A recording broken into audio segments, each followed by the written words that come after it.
Hello, everyone. Welcome back. This is Professor Gunner with Natural and Artificial Environment. And today we're continuing on in our second unit by continuing kind of some of the thoughts and themes that we looked at in the Aristotle piece that we just read. Let me just recap a little bit of that for you to set the scene.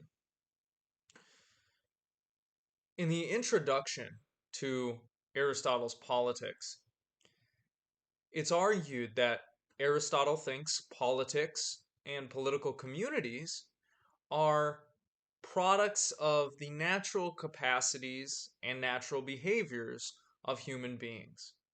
So, we should reasonably expect that communities, once they get large and complex enough, are going to, develop politics in order to help serve the needs and desires of that community.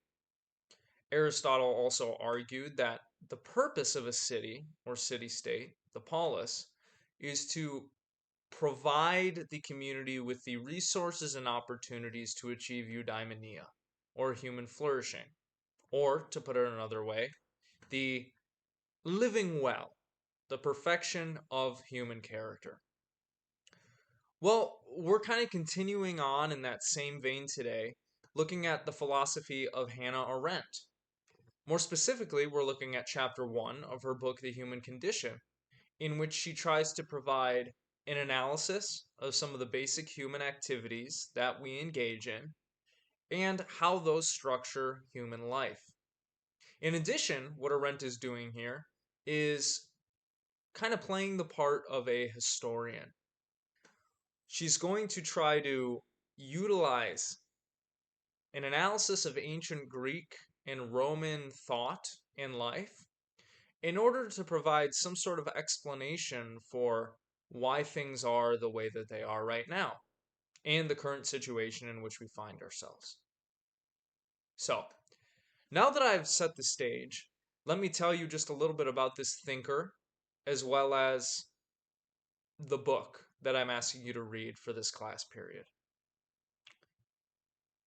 Hannah Arendt is arguably one of the most influential political philosophers of the 20th century. She had a close relationship with Heidegger, who you may have heard of. She was actually his student and lover, and there are a number of letters that you can read, which are their correspondences between one another. She's somebody who has written on a lot of different domains of political and moral thought, especially totalitarianism, power, democracy, violence, what the human condition is like generally, as well as a histories, I should say, of how the ancient Greeks and Romans did things. Born in Germany, she was a Jew who eventually moved to the United States after she fled from Germany during the 1930s due to the rise of the Nazi regime and Hitler's coming into power. The story goes that due to her engaging in illegal research at the time into anti Semitism, she was arrested by the Gestapo. And after she was released, she realized that she couldn't stay in Germany any longer safely as a Jew. So she fled and settled down in a few different places and eventually ended up in Paris. I think this context is important because what we see in the human condition is not only an analysis of human society, but the kinds of capacities and behaviors that we should engage in if everything is going to function smoothly and we're all going to provide some sort of security and stability for ourselves and get along together. That's just one small part of what she's doing in the human condition. This book is a very complicated work. Arendt is not somebody who writes firmly within what we would call the analytic tradition. Her work in political philosophy does not follow the same general formula that a lot of Western thinkers, or at least one half of Western thinkers, utilize. Her writing is very rich, it's very complex, and it's very big picture. She's dealing with some of the fundamental problems of human life and human society in this work and trying to provide a possible answer for ways forward. Basically, what she's trying to do in this book is she's trying to describe what we are doing in society and human life. In order to get there, she compares and contrasts what contemporary Western society is like in the 20th century with how the ancient Greeks and Romans organized themselves and thought about politics and thought about their own place in the cosmos. So, what she's starting in this first chapter is a long, complex, rich argument based in analyses of ancient political thought and life in order to provide some sort of framework with which to analyze, critique, and reform contemporary society.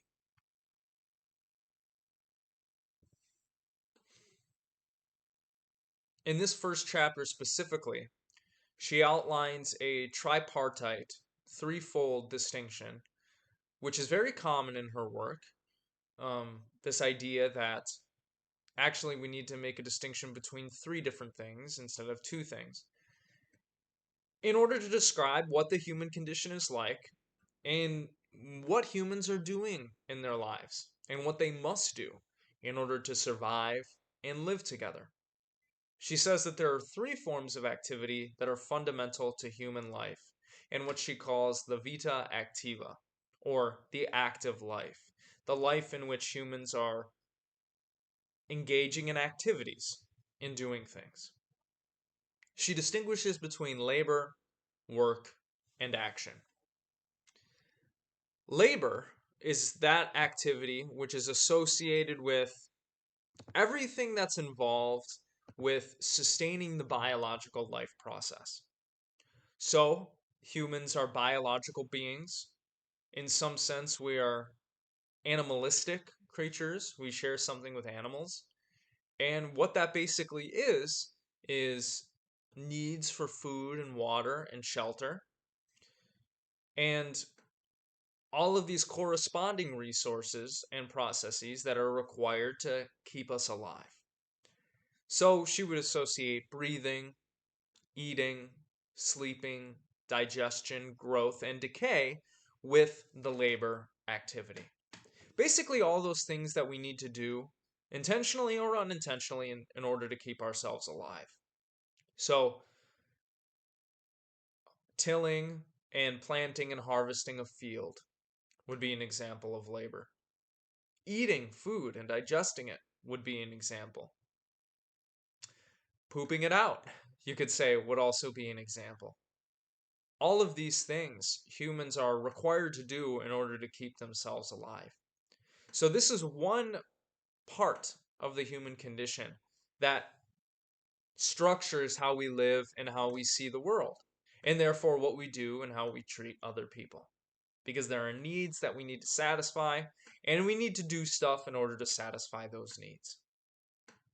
Of course, this isn't the only thing or activity that humans engage in. The second one she discusses in this first chapter is work.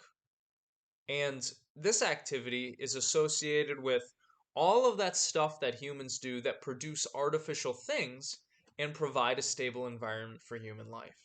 So, this would be like crafting, metalworking, tool creation, all of those things that produce what we might call the artificial objects of human life. Houses and architecture, roads and mugs and knives and cups and plates, all of that stuff. Basically, the way Arendt sees human society is in order to orient ourselves in this life, we engage in this work activity to connect ourselves to others, to organize ourselves in a certain way, and to make the labor activity easier. As we talked about already in the first unit, the growth of the human brain and the creation of various tools has ended up, well, forming something of a feedback loop with respect to the development of society.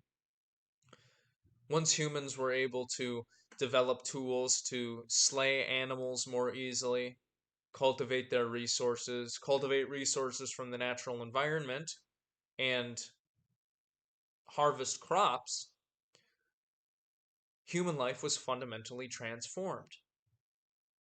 These activities became easier, and we were able to reproduce more because we were producing more food for ourselves and those in our communities. So, labor has to do with all those activities associated with keeping ourselves alive. Work is associated with all those activities that produce what we would call the world, with couches and cups and blankets, knives and all of those things that we use and that connect us to others. But then we can further distinguish these two activities from what she calls action. And action is a little bit more abstract, but basically what Arendt says is it's associated with all those activities that go on between humans without some sort of medium between them. And these actions serve to found and preserve political bodies and create history. So, the political speech might be an example of an action that occurs among the plurality of human beings that has some sort of profound effect on a human life. Or what somebody does in war, those actions in which they are defending their community from invaders, killing them, saving other people, etc. Again, this activity is a little bit more abstract, but it is one that she argues is rooted in our unique individuality as people. Arendt is not a pessimistic thinker. Although she's going to be arguing in this book that basically we have constructed a society for ourselves in which we've unleashed these technologies and processes that are very difficult and perhaps impossible to control, she retains faith in what she calls nativity. Another way you could think about that is newness. Every day, new people are being born who have the potential to start off chains of events that can fundamentally shape the course of human history. We all have it within us to initiate things, begin processes, kick off a chain of events. We have it within us to speak our minds and engage in courageous and heroic action. And, as she's going to argue near the end of the book, it is within action that lie the seeds to our political salvation in the form of promise making and forgiveness. Both of these are examples of action and behaviors that we should embody and utilize to help provide some sort of support and security for ourselves and others in this indifferent cosmos in which we find ourselves that is riddled with suffering and uncertainty. So, to recap, the human condition is characterized by three fundamental activities that we engage in: labor, what's required for our survival; work, what we use to create things and bring things into the world that unite us and that help orient ourselves in human life; and finally, action, this abstract capacity to start or begin anew. Now, why are we talking about these things? Well, insofar as Aristotle argues that politics is natural and that the forming of political communities is natural, We might also say that insofar as the world is the way that it is, or the universe is, there are certain activities that we need to engage in order to survive and reproduce and live well. These are the activities that Arendt is talking about. In order to hold all this together, in order to keep the lights on, in order to make our lives tolerable, and, well, in order to keep ourselves alive generally, this is what we do as human beings. We engage in these fundamental activities. The problem for Arendt is that in our contemporary human society, we have confused what these are, and we have constructed a socioeconomic situation such that we don't have a clear understanding of what these are anymore. We're not putting our energy into them appropriately. And thus, we're kind of in a predicament with what to do with respect to the things that we have brought into the world, the work that we've engaged in, how we have confused work and labor such that now we're engaging in mass production and consumption that does not serve us and that does not really allow us to live better, but may serve instead as a temptation and a drawback. And we have undervalued action, or perhaps lost faith in the ability for action to do anything. So, if we're going to understand the environments in which we reside, how they have come to be, and what needs to be fixed about them, we need to understand what the human condition is like. And that's what Arendt is trying to do in this book. Her way into doing that is basically providing a bunch of philosophical and historical analysis of the roots of Western society, which we can trace back to the times and the peoples of the ancient Greeks and Romans. She notes that during his time, Aristotle argued that there are basically three paths for human life that are available to us. At least those of us who are freed from engaging in labor at all hours and minutes of the day. Back during this time, in at least ancient Greece, there were people who had households, who had families, who had slaves, and who engaged in political life. In some sense, you could say that those men who had those things had kind of mastered the domain of labor, such that they no longer had to cultivate resources for themselves and they could spend their time doing other things, such as engaging in politics or reading or engaging in philosophy. This is actually an idea that you might hear brought up quite a lot. Um, Once humans had attained a certain mastery over their natural environment, that freed them up to do other things, such as invent and research. And some people think that this leisure time is responsible for the creation of philosophy, which is what we're looking at in this class and doing. In any case, during the time of Aristotle, there were people who didn't have to spend all of their time going out there and farming or cultivating resources and stuff. There were basically three life paths available to these people, Aristotle argued. One is what Arendt characterizes as the pursuit of beauty, which basically concerns a life of enjoyment and pleasure and consumption. You could kind of think of this as a hedonistic lifestyle. What do you do when you don't have to worry about your needs being met and you have people or structures doing that for you?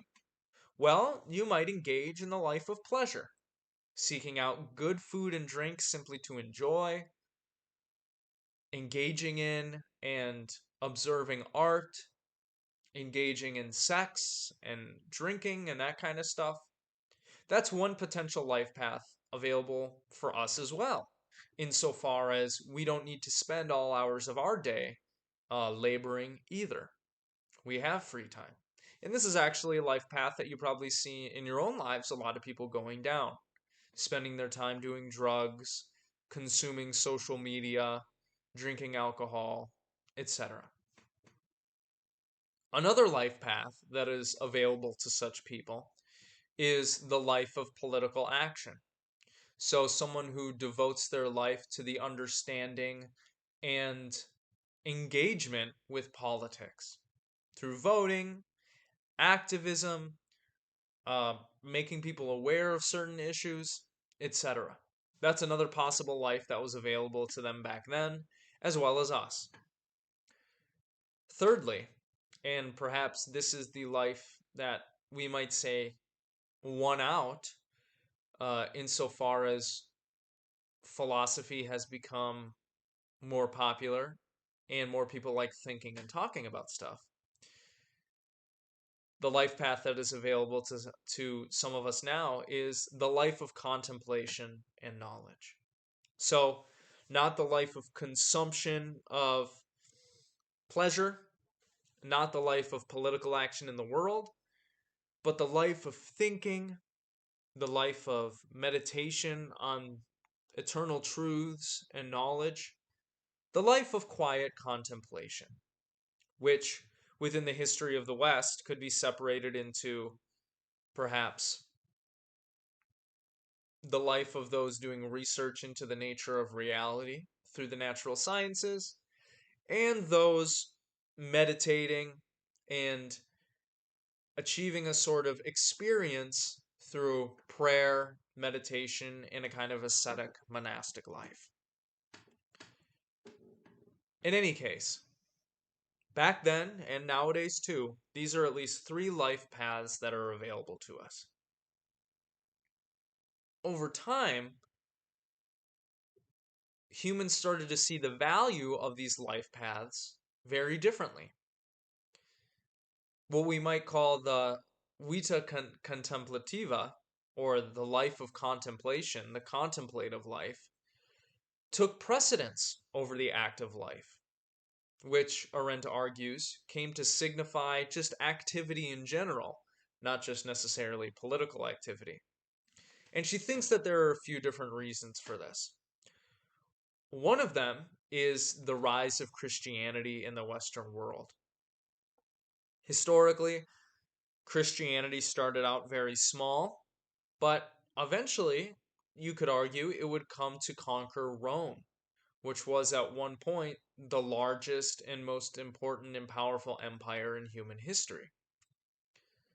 Due to the rise and spread of Christianity and its saturation into Western society, there was a shift in priority away from the things of this world to things that are eternal and perfect, true and good.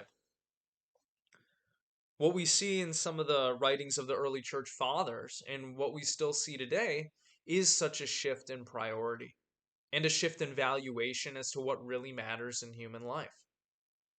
You'll have some people nowadays who think that this world is it and we gotta contribute to it and make the most of it as much as we can. And then you will find those who think that this world does not take priority. Politics does not take priority. Uh, Watching The Bachelor does not take priority. Just trying to soak up as much pleasure as you can is not what we should orient human life around. Instead, there is an afterlife that some believe in. There is a God who exists outside of time and space, whose worship and praise and who the gratification of whose will should be our ultimate priority. In any sense, due to the rise of Christianity and the rise of philosophy, the life of activity and engagement with the world started to take a back seat to the life of contemplation. And a lot of people thought that, well, thinking and prayer and worship, which is oriented not towards the things of this world, but things that we might conceptualize as higher and better and more transcendent, became more important.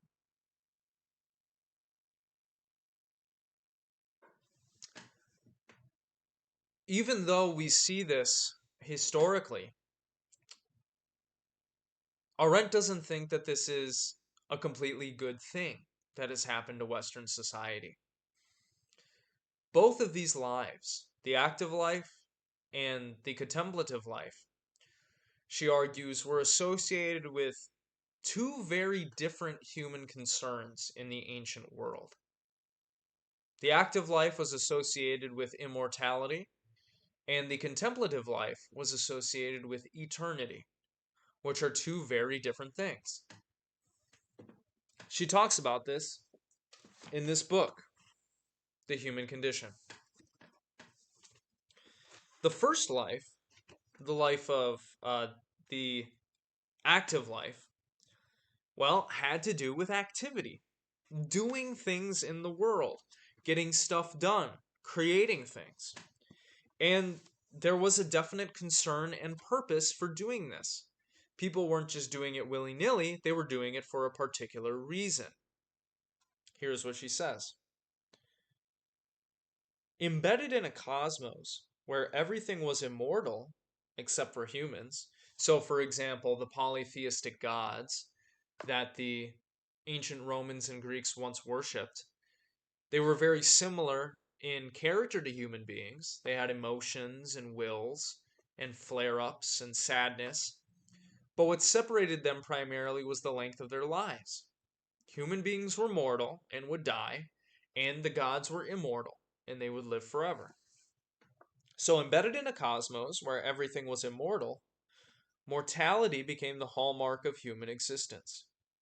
Men are the mortals, the only mortal things in existence, because unlike animals, they do not exist only as a member of a species whose immortal life is guaranteed through procreation. The mortality of men lies in the fact that individual life, with a recognizable life story from birth to death, rises out of biological life. This individual life is distinguished from all other things by the rectilinear course of its movement, which, so to speak, cuts through the circular movement of biological life. This is mortality. To move along a rectilinear line in a universe where everything, if it moves at all, moves in a cyclical order. So, what did humans realize about themselves, if not consciously, at least unconsciously? Well, when they observed the planets went around in a certain pattern. When they observed the seasons came and went, always in the same cyclical pattern. When they saw the lives of animals, they saw that animals were kind of just biologically or instinctually determined to procreate. According to human perception, at least, what humans saw when they looked out at the natural world around them were a bunch of things that seemed to be immortal. The seasons would come and go, always in the same pattern, never stopping. The planets didn't disappear from the sky. The stars didn't disappear from the sky. While individual animals would live and die, and maybe some species would live and die too, generally what they observed was that these things would go on living, or in the case of animals, go on reproducing themselves endlessly, it would seem. From the human perspective, humans seem to be the only things that were mortal. And this naturally troubled them. They started thinking of ways how they might become immortal, like the environment, the planets, the species that they saw around them. And so, what did they do? The task and potential greatness of mortals lie in their ability to produce things, works, and deeds and words which would deserve to be, and at least to a degree, are at home in everlastingness, so that through them mortals could find their place in a cosmos where everything is immortal except themselves. By their capacity for the immortal deed, by their ability to leave non perishable traces behind, men, their individual mortality notwithstanding, attain an immortality of their own and prove themselves to be of a divine nature. So, humans' ability to create, to do heroic deeds, to make lasting speeches that are remembered, to write epic poems, to create buildings, all of that stuff serves kind of to make somebody immortal if they can achieve that, at least in people's memory or in the public consciousness. The distinction between man and animal runs right through the human species itself. Only the best, who constantly prove themselves to be the best, and who prefer immortal fame to mortal things, are really human. The others, content with whatever pleasures nature will yield them, live and die like animals. This was still the opinion of Heraclitus, an opinion whose equivalent one will find in hardly any philosopher after Socrates. So, one of the first concerns that humans had was achieving some sort of immortality by leaving behind some kind of legacy. They also wanted be to earn their rightful place as immortals in this cosmos in which everything else seemed to go on and never end. Thus, the active life is concerned with achieving this kind of immortality. An immortality which can be achieved through heroic deeds in warfare, writing an awesome piece of literature, producing a great piece of art, producing maybe some sort of mathematical theorem, leaving behind something, contributing to the world. But we might contrast this concern for immortality with eternity, which is something very different. Whereas immortality was concerned with doing and leaving behind something that would serve as a legacy that other people could look at and remember, the concern for eternity was associated with the concern of something else. Having a sort of experience, or perhaps undergoing some sort of transformation. She talks about this on the next pages, 20 and 21. It is obvious that no matter how concerned a thinker may be with eternity, the moment he sits down to write his thoughts, he ceases to be concerned primarily with eternity and shifts his attention to leaving some trace of them.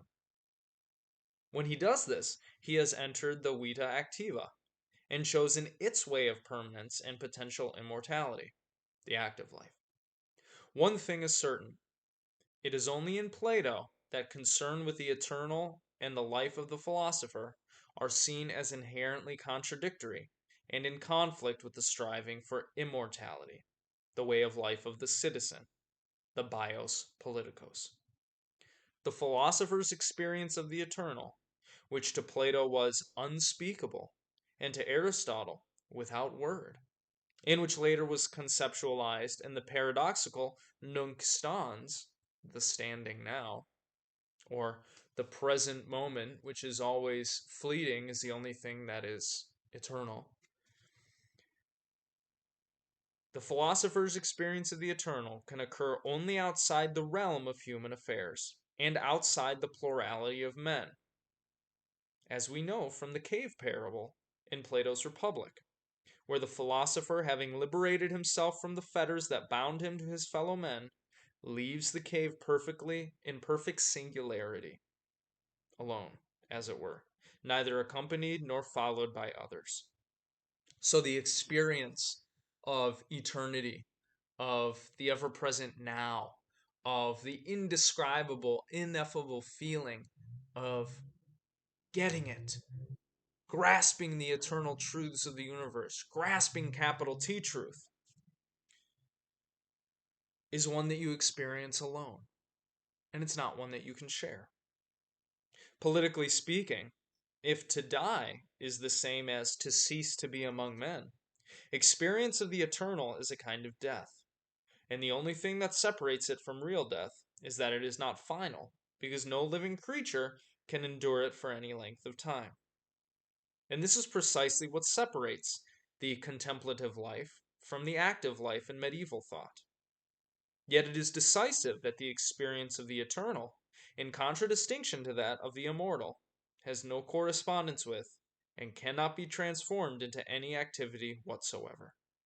Since even the activity of thought, which goes on within oneself by means of words, is obviously not only inadequate to render it, but would interrupt and ruin the experience itself. Theoria, or contemplation, is the word given to the experience of the eternal, as distinguished from all other attitudes, which at most may pertain to immortality. It may be that the philosophers' discovery of the eternal was helped by their very justified doubt of the chances of the polis for immortality, or even permanence. And it may be that the shock of this discovery was so overwhelming that they could not but look down upon all striving for immortality as vanity and vainglory, certainly placing themselves thereby into open opposition to the ancient city state and the religion which inspired it. However, the eventual victory of the concern with eternity over all kinds of aspirations toward immortality is not due to philosophic thought. The fall of the Roman Empire plainly demonstrated that no work of mortal hands can be immortal, and it was accompanied by the rise of the Christian gospel, of an everlasting individual life to its position as the exclusive religion of Western mankind. Both together made any striving for an earthly immortality futile and unnecessary. And they succeeded so well in making the active life and the bios politikos the handmaidens of contemplation that not even the rise of the secular in the modern age and the concomitant reversal of the traditional hierarchy between action and contemplation suffice to save from oblivion the striving for immortality, which originally had been the spring and center of the active life. So, what we see in the ancient world is at least two concerns: the concerns for immortality, being remembered, leaving something behind, contributing to the world, and the concern for eternity, having some sort of ineffable, meaningful experience, perhaps undergoing some sort of transformation, dying in a certain sense, due to grasping the eternal truths of the cosmos. These concerns, by and large, are still with us today. But what Arendt is trying to argue here is, in the past, perhaps, the active life was the most important one compared to the contemplative life. And now, over time, due to the fall of the Roman Empire and the rise of Christianity, there's been a reversal. Now contemplation is cared about more, prioritized more. We can see this insofar as religious people, for example, do not think that the stuff of this world, politics, objects, leaving behind a legacy, is all that important compared to the life hereafter. So, what is outside of this world takes precedence. And in some real sense, the reversal of this hierarchy has had disastrous effects for human society. Because if humans no longer prioritize or care about the stuff of this world, or building a world that is stable and glorious and memorable, obviously the world is going to fall into ruin because people are not caring about it. They're not keeping it up. They're not maintaining it. So we find ourselves in this kind of predicament today. What we are experiencing in the United States is something like a slow motion collapse. And it is because of our change in priorities, our lack of understanding of ourselves, our lack of understanding of what is going on, and how we got here. That's what Arendt is trying to explore in this book. She's trying to describe for us what has changed in human thought and life to place us in the predicament that we are in today. So, what she would say nowadays is that contemporary society no longer has an authentic concern for immortality. People are caught up either in contemplation or trying to live a hedonistic or materialistic lifestyle. They don't care about building something with their fellow men. They don't care about leaving something permanent and wonderful for future generations. Likewise, our production and consumption practices and the way that we think about ourselves and other people is preventing us from building a sustainable world that provides us meaning, purpose, and security. Instead, what do? We scroll on our phones. We get angry at what we see on the news. We're driven to emotion and more consumption and drug use and alcohol use. We're not really caring about all this stuff. We're not building it or making it better. We are more politically polarized than we ever have been in Western society.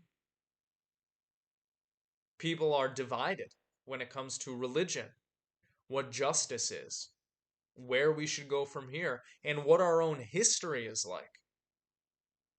Whether or not America is something that is good, whether or not it's something that we should try to maintain or try to reform, or something that we should destroy altogether.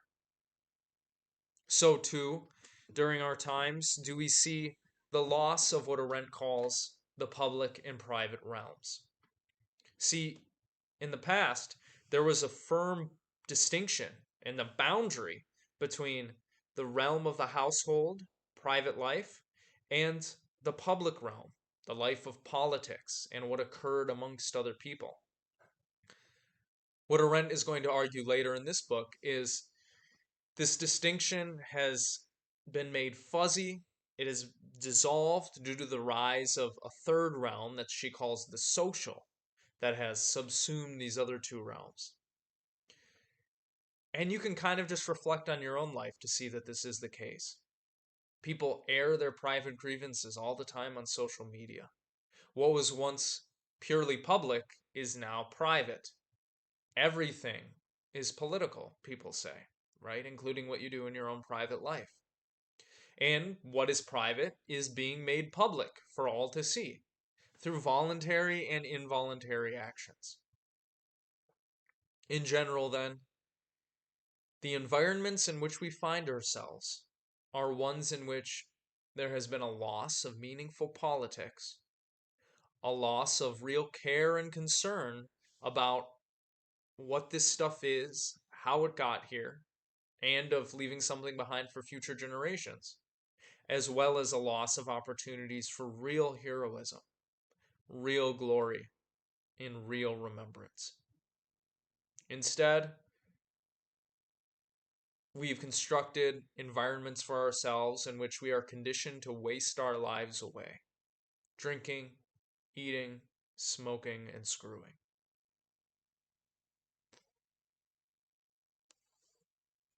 Associated with this, as we talked about last time, were the industrial revolutions. These transformations in technology and economics ended up producing a lot of great things for human beings, right? And creating capital and multiplying wealth and creating opportunity. But economic modernization has produced what we now engage in: mass production and consumption of things that we don't need, of things that detract from rather than add to our lives. And such production and consumption habits are destroying the world around us, leading people into bad ways of living, unsustainable ways of living, having an impact on the environment through pollution and waste and trash and all of that stuff. All of this is impacting us psychologically and perhaps spiritually. And what we realize now is that if we don't take care of all of this stuff, more specifically the natural environment, we're not going to have a planet to live on in the far future. We will kill ourselves off, and this is a very serious issue. Though the rise of the natural sciences has also been good and granted us a lot of knowledge and excitement and technology that we can use, it seems like we are initiating processes and building things without really thinking about what we're doing. Look at the history of the 20th century. What is it a history of? Violence, the creation of bombs and other weapons, bigger bombs, nuclear warheads, and soon into the future, we're going to have to worry about chemical warfare and bio warfare. Science, this project, threatens to release upon the world powers that we don't have the wisdom or character to handle. And so we have what we have now. On the world stage, a stalemate of nuclear proportions, literally. So, what are we supposed to take away from all this? Well, it's this. There are certain activities that we engage in human life. Some of them we need for our survival. Some of them we need to make life easier. Some of them we need to add purpose and meaning to life and to provide a community and a framework with which to orient ourselves towards goodness, truth, and beauty. All of these things are under threat because we have confused what these activities are. We are doing things without thinking about them. And we don't have a great understanding of what is going on due to the complex nature of our society. And we can't even agree about our own history. So, if we want to find solutions to these problems, if we care about human life and reforming these environments such that things will be better for us and for our children, we need to take stock of things. To create stability and security, we need to seriously reflect on what we are doing, why, whether it is good for us, and what we should change. Ironically, perhaps, this is going to require both philosophy and action.